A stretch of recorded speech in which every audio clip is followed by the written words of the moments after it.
Welcome back to Reviews and Rankings with Robby Sobel. Today I'll be taking a look at the 2019 film, Black Christmas. Black Christmas is a 2019 film directed by Sophia Takal and stars Imogen Poots, Aleyse Shannon, Lily Donoghue, and Brittany O'Grady. The story begins as we see a group of Hawthorne University college girls throwing a small party at their sorority while waiting for their last sister, Lindsay, to arrive. After calling to inquire about her whereabouts, Lindsay informs the group that she is skipping the party to go see her grandmother. During her walk, Lindsay receives several mysterious text messages before being attacked and murdered by a masked figure wearing a dark robe.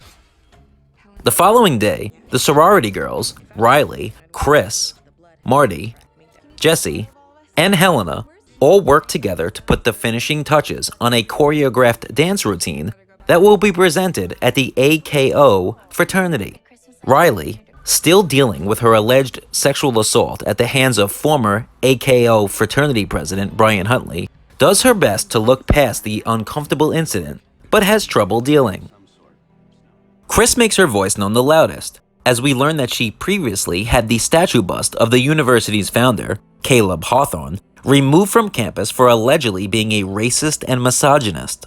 Chris's newest target is Professor Gelson, who she is petitioning to be fired for not adding books with female authors to his curriculum.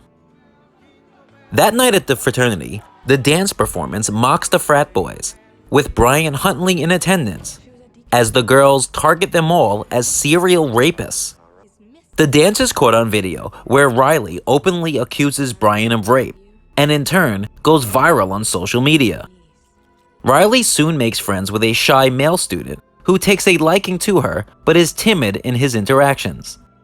The girls all then begin to receive troubling text messages and calls as the masked figure in a dark robe hunts them down one by one. As the film moves into its final act, the story takes a drastically different turn as it uncovers the mystery surrounding the AKO fraternity and their link to the dark figure in a mask. When it was announced that Black Christmas was going to be remade for a second time, following the 1974 original and 2006 remake, the initial response from horror fans was skepticism. Following the debut of the first trailer, the negative reaction flooded the internet, as many seemed turned off by what appeared to be an overly preachy film about modern feminism, with a preview that gave away much of the plot.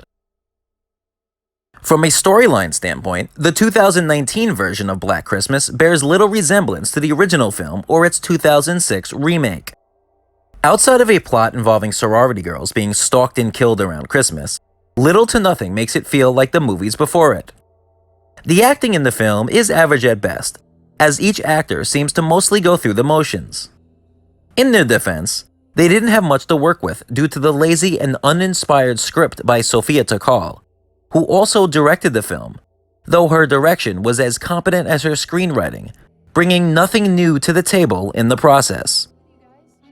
Due to the film being edited for a PG-13 rating, which is a major restriction for a slasher film whose elements thrive in an R or unrated setting, the potential for solid kills and gore are completely removed, leaving a void throughout the film that already had too many.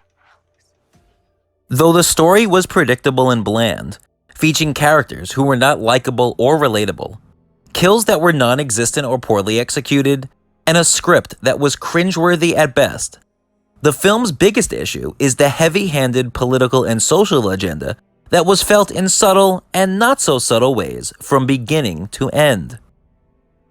The opening of the film is a quote from the fictional founder of Hawthorne University, who claims men can have superpowers if given a proper education. The movie then shifts to the sorority girls at their party, with one informing the other that her secret Santa gift is a sex toy so she can live without a man. The subtle jabs at men are scattered throughout the film, but are often drowned out by the loud message of anti-male modern feminism that is pushed ad nauseum during the movie's 90-minute runtime. There are endless cries of the patriarchy, particularly targeting white males, who are generalized as all being sexual abusers and assaulters. The only male who was even seen in a slightly positive light is an African American student who was presented as a soft and insecure beta male who was too afraid to speak or even truly react around any female. The film's push of modern anti-male feminism is the movie's clear agenda, which was confirmed during interviews with writer-director Sophia Takal, who doubled down on her fierce feminist motive. Even following the movie's release, Takal was found to have retweeted several other tweets that mock criticism of the film by men, as they were quickly accused of simply having a frail male ego. Critics appear to be down the party line, though the latest Black Christmas has mostly received negative reviews, with a 44% critic score on Rotten Tomatoes, with an audience score of an even lower 29%. The 2019 version of Black Christmas is a failed attempt at using an established property within the horror community to push an extreme agenda as a mouthpiece for the worst elements of modern feminism. It's part of patriarchy. It's part of patriarchy. Part of patriarchy. I don't know if you're noticing a theme. Patriarchy. Sophia Takal, with help from the Blumhouse production studio, mixed that more than obvious agenda with a cliche-ridden hollow film that offers nothing worth going to see. Of the over 120 films that I've seen released in 2019, Black Christmas is towards the bottom of the list and gets the dubious honor of being the worst theatrical release of the year with a 1 out of 5-star rating. Anyways, I'm not done. Not done. I hope you enjoyed my review for Black Christmas, but what are your thoughts? Leave them down in the comments below, and if you could, hit the like button and subscribe. If you're on Instagram, you can follow me at Robby_Upgrade. So let's keep watching movies, and thanks for checking out the channel.